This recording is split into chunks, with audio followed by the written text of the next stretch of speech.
할렐루야. 할렐루야.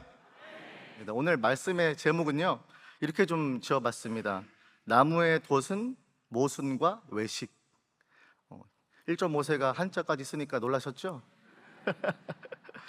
말씀을 보다 보니까 오늘 빌라도의 모습도 나오고 제사장들의 모습도 나오는데, 여기서 저는 모순과 외식을 발견하게 돼요. 그러면서 이 모순의 저 순자를 그 죽순순을 써봤습니다. 이렇게 싹이 돋는다는 뜻이죠, 그 순자가. 그리고 외식에서는 일반적으로 식물이라고 할 때 식물을 심다 할 때 그런 의미로 외식자를 한번 써봤습니다. 그 식의 식자를. 그래서 무슨 말이냐면, 저희가 신앙생활을 하면서 점점 내 그리스도가 주신 은혜를 말미암아 나를 부인하고 십자가를 들고 따라야 되는데, 그 십자가에서 불순물들이 돋아나기 시작할 때가 있는 것 같아요. 내가 주님을 정말 사랑하고 따른다 하면서 내 십자가에서 다른 것들이 자라고 있는 것 같이 느껴져요. 그게 오늘 본문에 봤을 때 외식이고 모순이었어요.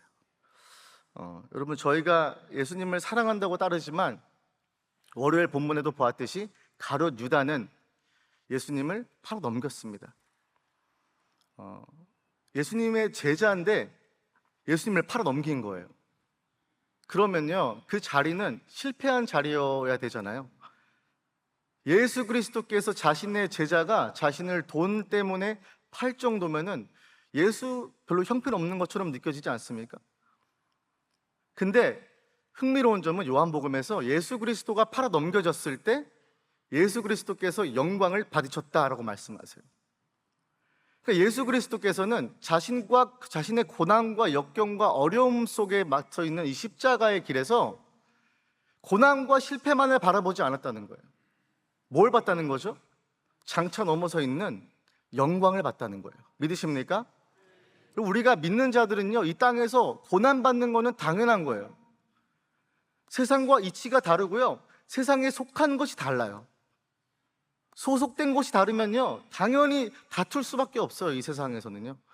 그런데 예수 그리스도께 속한 자들이 이 고난을 피하고 도망만 다닌다면 참 그것처럼 아이러니한 것은 없겠죠. 오늘 저는 이 모순과 외식에 대해서 좀 이야기하고 싶은데, 월요일에 유다가 배신을 하고 화요일에는 또 누가 또 부인을 합니까? 베드로가 부인을 하죠. 3번 부인을 해요. 그러니까 연거푸적으로 예수 그리스도의 제자들이 자신을 배신하고 배반하고 부인하기 시작하는 상황에 놓여지고요. 저는 오늘 본문을 보면서 또 그런 생각이 들었습니다. 아니, 그 많은 무리들은 대체 어디 갔냐 이거예요. 예수 그리스도를 따르던 그 많은 사람들은 과연 어디 갔냐 이거예요. 예수 그리스도 옆에 딱 붙어가지고요, 떡 하나 더 얻어먹으려고, 심지어 그러면 고침당한 병자들은 다 어디 있냔 말이에요. 한마디가 없어요. 한마디가 없어요. 그러니까 우리가 정말 결정적인 순간에서는 믿음으로 살지 않는다는 모습을 정말 여기서 낱낱이 보여주고 있는 것 같아요.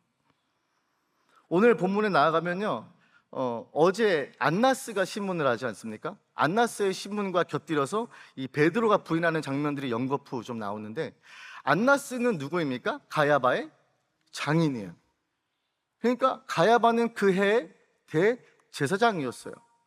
그리고 안나스를 좀 연구해 보니까 그는 아들들 4명이 심지어 대제사장직을 맡았었어요. 무슨 말인지 아십니까? 한통속이라는 거예요. 한통속.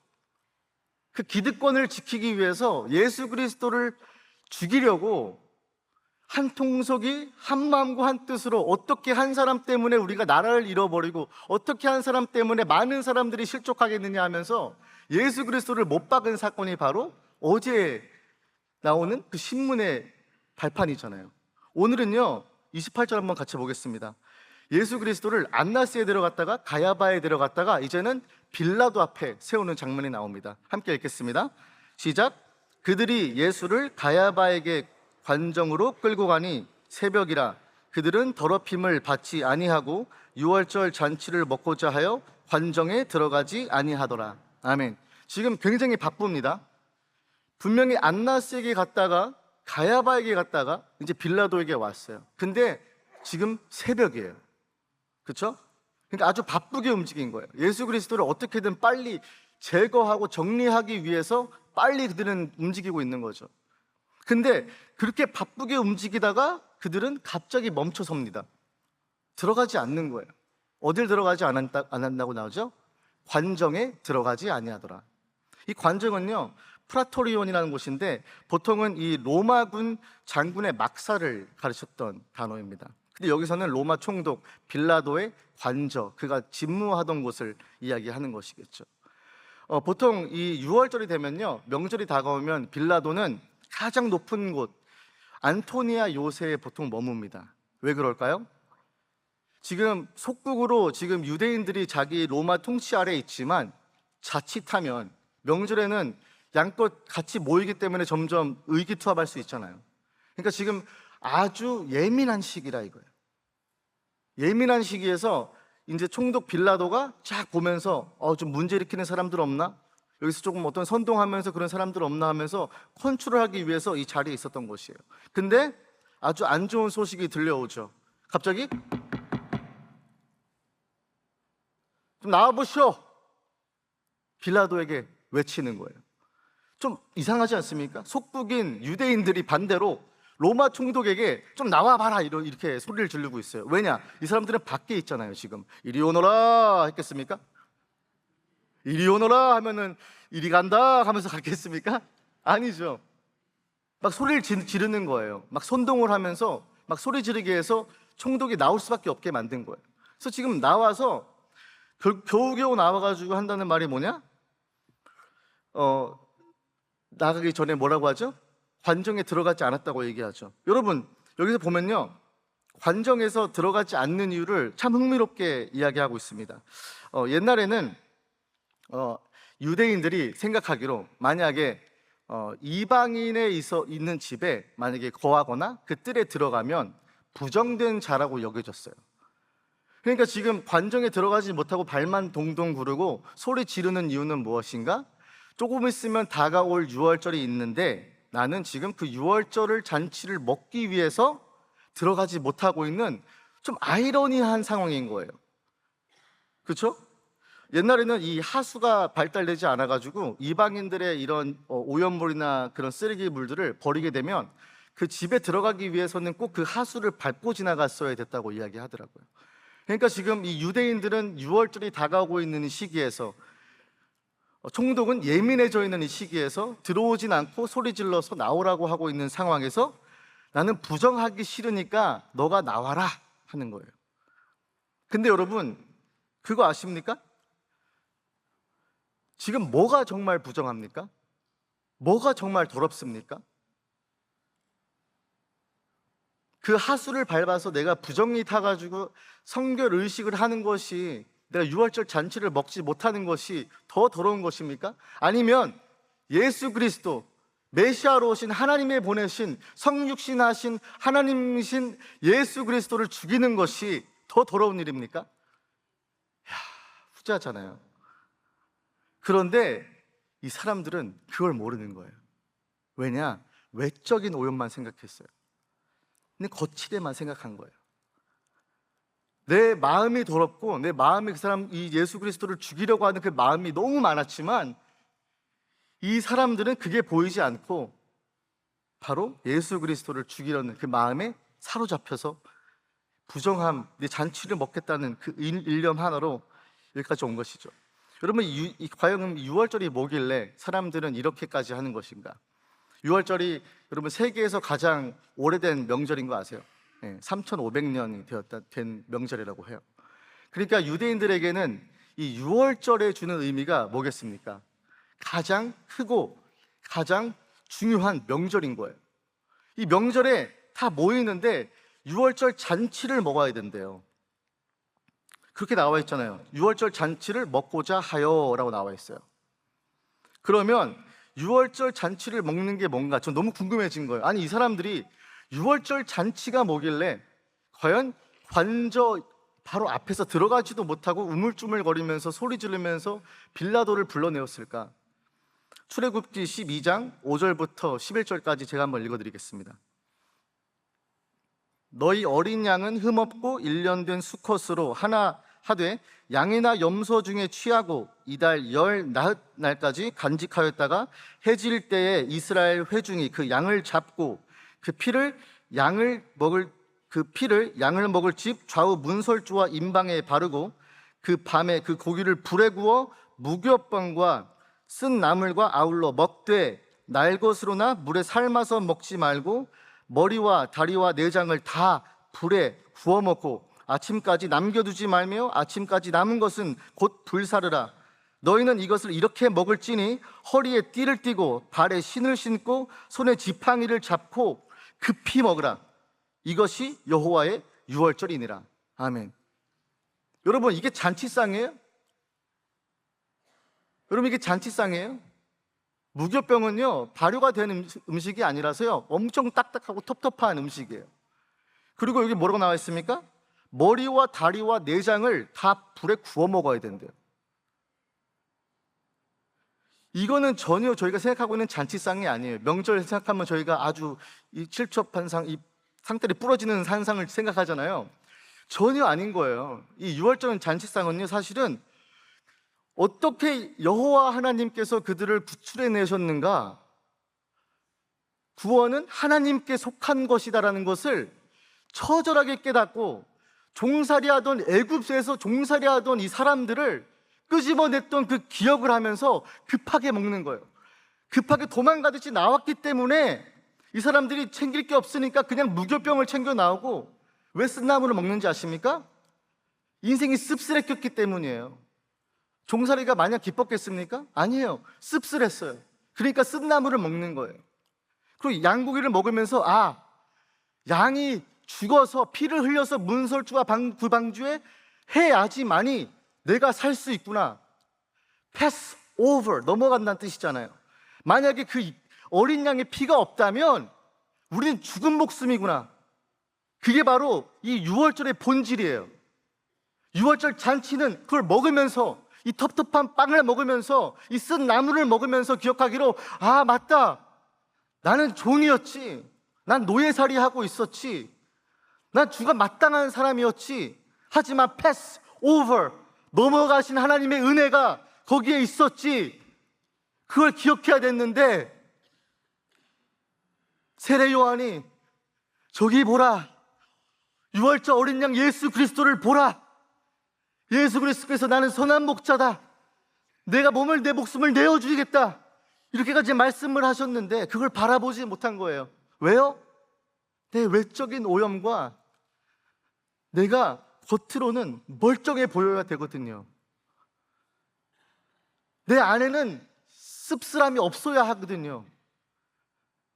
그래서 이 잔치상이 아닌 잔치상을 먹으면서도 그들이 기억하지 못한 게, 정말 유월절을 먹는 게 뭡니까? 생명의 떡 대신 예수 그리스도를 먹는 것을 믿으시기 바랍니다.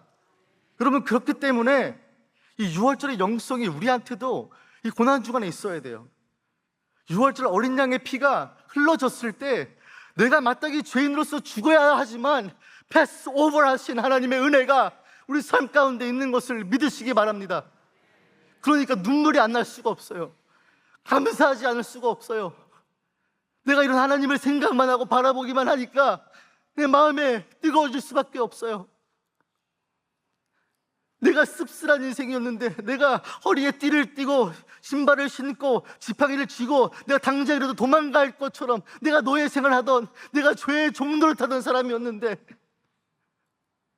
내 의지는 아무것도 없이 내가 하는 거라고 더러운 일밖에 없었는데, 내 자체가 오염된 사람이었는데, 예수 그리스도의 십자가가, 그 유월절 어린 양의 피를 흘리신 이유는 우리를 구원하기 위함임을 믿으시기 바랍니다.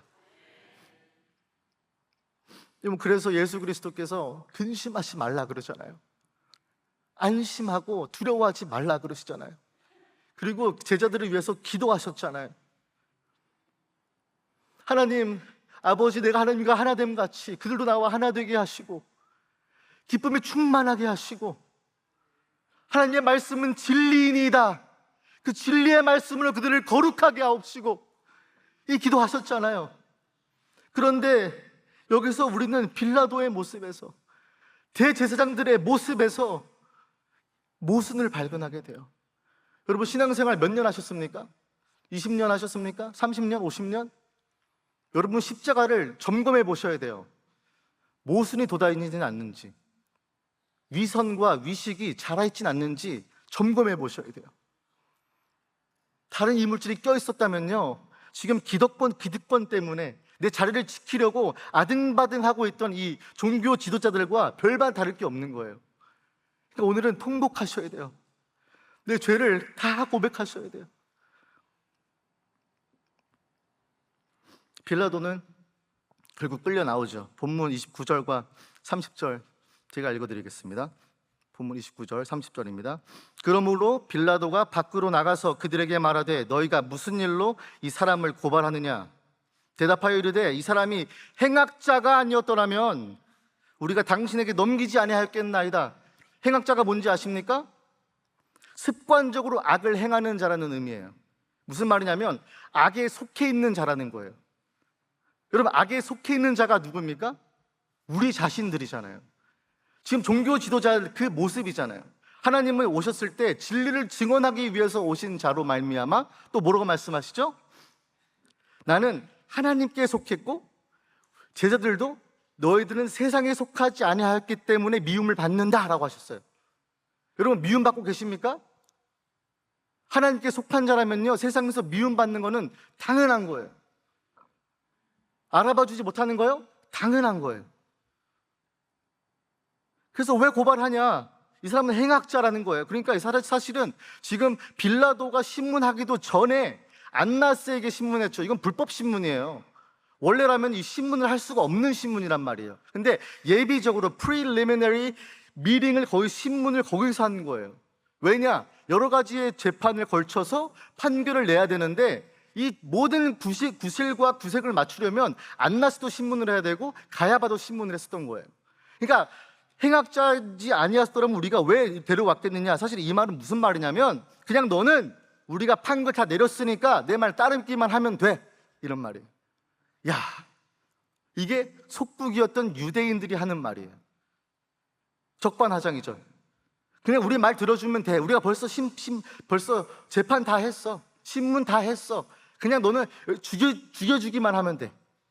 십자가에 못 박아 주기만 하면 돼. 그래서 빌라도는 이거를 간파하죠.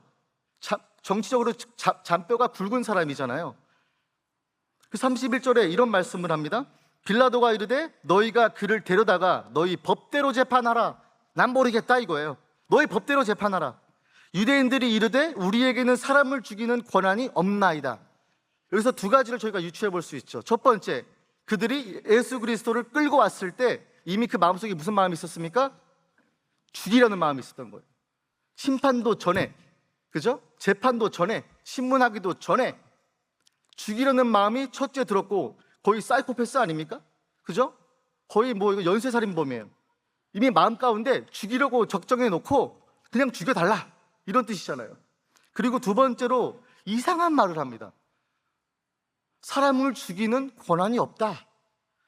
여러분, 산헤드린에서는요 신성 모독을 하면 돌로 찍어 죽이는 사형이 있었을까요? 없었을까요?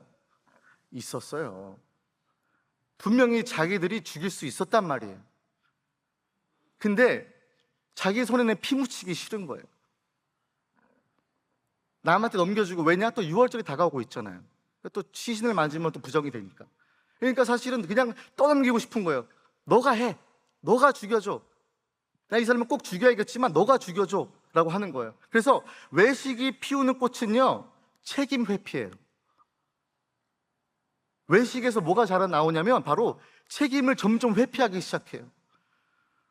겉만 좋게 꾸미고요, 드러내기를 좋아하는 이 외식자들은 행여나 자신의 체면이 구겨질까, 행여나 자신의 권위가 떨어질까 노심초사하면서 어떤 책임도 지지 않으려고 하지 않습니다. 어떤 손해도 감수하려고 하지 않아요. 자신의 얼굴을 살리려고 해요. 이렇게 유대인들이 갖고 있는 개인적인 아젠다와 빌라도는 이 사람들을 잘 통치하고 아무 문제 없어야지 자기 자리가 위태해지지 않으니까 또 잘 이렇게 구워 삶아야 되고, 이 서로의 개인의 아젠다가 충돌하고 있는데 여기서 모순과 외식이 아주 만연하게 드러나고 있는 거죠. 근데 32절 말씀 보십시오. 함께 읽겠습니다. 시작. 이는 예수께서 자기가 어떠한 죽음으로 죽을 것을 가리켜 하신 말씀을 응하게 하려 함이러라. 아멘. 이 모든 소용돌이 속에서, 이 모든 정치적인 아젠다와 스킴, 여러 가지의 괴략들 속에서 예수 그리스도는 끌려가신 건가요? 어떻게 그냥 끌려가시고 할 수 없이 끌려가신 거예요? 아니에요. 아니란 말이에요. 예수께서는 자기가 어떤 죽음을 죽을지를 이미 정하셨고 그것을 예언하셨기 때문에 말씀을 응하기 위해서 이방인의 손에 넘겨질 수밖에 없었던 거예요. 이거는 예수 그리스도께서의 주도적인 역사하심을 보게 되는 것입니다. 우리 삶도 마찬가지예요. 우리 삶에서 여러 가지 소용돌이가 있어요. 여러 가지 사건 사고들이 있는데 우리가 꼭 기억해야 할 것은 하나님이 일하고 계심을 믿으시기 바랍니다. 예수님은 항상 주도석에 섰어요. 그러니까 요한은 사실 요한복음을 기록할 때 겟세마네 기도도 포함시키지 않아요. 왜 그런지 아십니까? 뭔가 기도할 때 내가 어려운 상황에 처해서 할 수 없이 기도하는 것처럼 예수님을 비추기 싫었던 거예요. 나사로가 죽었을 때 예수님은 감사기도 하셨어요. 오병이었대. 5천 명을 먹이셔야 되는데 그때도 감사기도 하셨어요. 이게 무슨 말이냐면 어떤 어려움이 닥쳐서 긴박하게 내가 기도한 것이 아니라 예수 그리스도께서는 이미 다 알고 이 땅에 오시고 어떠한 죽음까지도 알고 말씀을 응하게 하셨다는 것을 믿으시기 바랍니다. 그러니까 우리가 예수 그리스도를 믿는 거예요. 예수가요 그냥 질질 끌려다니고 수동적으로 어떻게 죽으셨다면요 우리는 전지전능하신 하나님을 믿을 수가 없어요. 근데 예수님께서는요 말씀을 응하기 위해서 이방의 손에 스스로 자발적으로 내어주신 거예요. 본문 33절과 34절입니다. 할 수 없이 이제 관정 밖에 있는 유대인들이 있고 예수 그리스도를 관정 안으로 심문하고 왔다 갔다 하고 있는 거예요. 지금 빌라도가. 제가 읽어드릴게요. 이에 빌라도가 다시 관정에 들어가 예수를 불러 이르되 내가 유대인의 왕이냐? 예수께서 대답하시되 이는 내가 스스로 하는 말이냐? 다른 사람들이 나에 대해서 내게 한 말이냐? 여러분 이거 딱 들었을 때 뭐 떠오르지 않으십니까? 예수 그리스도께서 제자들에게 뭐라고 하시죠? 너는 나를 뭐라 하느냐? 오늘도 여러분들에게 물으세요. 여러분들은 예수를 뭐라고 하십니까? 여러분들의 구원자 맞으십니까? 그러면요 그분만 붙들기 원합니다. 그분밖에는 소망이 없어요. 그분밖에는 우리에게는 어떤 희망과 어떤 빛도 없어요. 그냥 어둠 가운데 거하다가 죽는 것이 우리의 죄인된 인생이었다면 바로 예수 그리스도를 너는 누구라 하느냐 했을 때 예수 그리스도는 하나님의 아들이시오 메시아인 것을 고백하는 그 믿음이 우리를 마땅히 구원할 줄 믿습니다. 네가 유대인의 왕이냐? 라고 묻죠. 그러니까 사실은 단도직입적으로 빌라도는 얘기하는 거예요. 빨리 너가 시인을 하고 문제 해결하자. 원만하게 문제 끝내자. 얘기하는 거죠. 빨리 네가 왕이라고 얘기를 해야지. 너가 반란군으로 내가 생각할 거 아니야. 예수 너 누군지 모르겠지만 네 사람들이 지금 어디 맞아가지고 이렇게 왔는데 너덜너덜해서 여기 왔는데 네가 유대인의 왕이라고 얘기하면 너를 반란군으로, 너를 혁명가로 내가 정치적인 흉악범으로 만들어서 내가 십자가에 죽일 테니까 빨리 고백해 라는 식의 말이죠. 근데 이 순간에서도 예수님은요 그 질문에 신문에 끌려다니지 않고 내가 스스로 하는 말이냐 또 가르치시고 빌라도가 고백할 수 있게 만드세요. 우리의 여러 가지 만나는 인생의 사건과 어려움 속에서도요 이렇게 물으실 때가 있어요. 나는 너에게 어떤 하나님이냐? 내 어려움 때문에 절절매고 어쩔 줄 모르고 막 한숨만 푹푹 쉬고 아 이제 끝났어, 망했어 이제. 이러면은 하나님이 넌 나를 뭐라고 하느냐? 라고 물으실 거예요.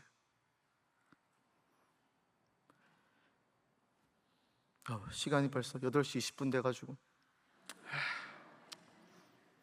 말씀을 마무리하겠습니다. 또 듣고 싶으시면 다음 기회에. 제가 어제 저녁에 그날부터 이제 마음에 너무 이제 심령이 가난한 것을 딱 느꼈어요. 아, 고난 주간에 이제 하나님이 내 마음을 만져주시는구나. 이야, 너무 감사하다. 그래서 급하게 화장실에 가가지고 3칸을 띄었습니다. 그래서 마음에 딱 껴놨어요. 그래서 예배 끝난 다음에 한 11시까지인가 막 열심히 기도했어요. 근데 눈 떠보니까 사람들이 없더라고요. 그래서 내가 또 이렇게 막 열심히 기도하다 보니까 옛날 생각들이 막 떠오르더라고요. 제가 10년 전에 전도사 생활을 처음 했었을 때 첫 설교했던 생각도 막 나고, 그때는 제가 얼마나 엉망이었는지 뭐 설교를 막 15분짜리 새벽 설교였는데 막 말이 막 씹히고 막 원고만 바라보고 있는데 5분만 끝내고 내려왔어요. 사실은 설교할 때 그 성도님들의 불안감이 더 컸어요. 그래서 저 사람들은 한 대여섯 분밖에 안 됐는데 막 제가 설교하는데 그분들도 막 안절부절하고 저도 막 안절부절하고 막 다리 후들후들거리고 막. 그래서 제가 그날 내려온 다음에 막 하나님께 막 통곡을 했어요. 막 하나님 이게 뭐냐고, 이게 하나님이 종으로 쓰신다 그랬으면 이게 뭐냐고, 나 너무 창피하다고. 근데요, 제가 그때 기도했던 것 중에 하나가 내가 말씀을 잘 못 전해서 실력이 없어가지고 슬픈 게 아니었어요. 정말 슬펐던 거는 그 시간에 그 날에 하나님이 주시는 말씀이 있었을 텐데 내가 그거를 온전히 전하지 못했구나, 하나님의 말씀이 제대로 선포되지 못했구나 하는 그 자책하는 마음이 더 컸단 말이에요. 마음이 너무 아픈 거예요. 하나님이 분명히 오늘 하나님의 백성들에게 하시는 말씀이 있는데 내가 전하지 못했다는 것 때문에 너무 마음이 아픈 거예요. 그래서 막 넥타이를 막 집어던지고 막 마이를 막 집어던지고, 아무도 없으니까 막 집어던졌어요. 앉아가지고 막 기도했어요. 막 그런 추억도 생각이 나고, 그러다 보니까 주일 말씀이 딱 떠오르더라고요. 비상식적인 기도, 무릎 사이에 머리를 쳐박고 하는 기도를 한번 해보자. 저도 그래서 한번 해봤어요. 저는 아마 목사님보다 배가 좀 더 나은지도 몰라도 턱도 안 닿더라고요. 그래서 오케이, 나는 그러면은 비상식 기도 어떻게 해볼까? 철야를 해보자. 그래서 제가 다행히 그 사무실에 여벌을 갖다 놨는데 패딩도 있어가지고 사무실에 가서 옷을 갈아입고 왔어요. 그래서 오랜만에 전도사 시절로 돌아가서 새벽 설교 15분 준비하려고 밤을 샜던, 막 말씀을 연구하고 기도하고 묵상했던 나 그때로 한 번 더 돌아가 보자 해서 이 본당에서 들어 누웠어요. 이 넥타이에 풀어헤치고 하나님과 그냥 온전히 1대1로 독대하고 기도하면서 그냥 하나님 품에 한번 안겨봤어요. 여러분, 목사가 그러고 있는 거 발견하면 사람들이 뭐라 그러겠어요? 근데 그게 신경 쓰지가 않더라고요. 그게 아무 개의치 않더라고요. 그래서 제가 그렇게 널브러져 있는데 일하시는 우리 한 분이 오셔가지고 이게 밀고 오셔가지고 대뜸 놀라시고, 오늘 새벽에는 또 우리 박경철 목사님이 저기 새벽에서 이거 뭐야 이렇게 한번 놀라시고. 그래서 저는 철야 기도를 하면서 그리고 옛날의 추억들을 생각하면서 이런 생각들을 해봤습니다. 난 참 예전에는 참 하나님 앞에서 진솔한 사람이었구나 생각했어요. 하나님 앞에서 그냥 내 모든 것을 다 보여줄 수 있는 그런 사람이었구나 라는 생각이 들었어요. 여러분, 제가 말씀을 마무리하고 싶은데, 여러분 혹시 하나님 앞에서 막 숨기려고 하고 계신 거 있으세요? 내 체면, 내가 어떻게 보일까 하는 그런 두려움 때문에 하나님 앞에 울부짖지 못하는 그런 모습 있으세요? 내 가운데 혹시 그런 모습이 있다면 여러분, 하나님은 여러분 그대로를 사랑하십니다.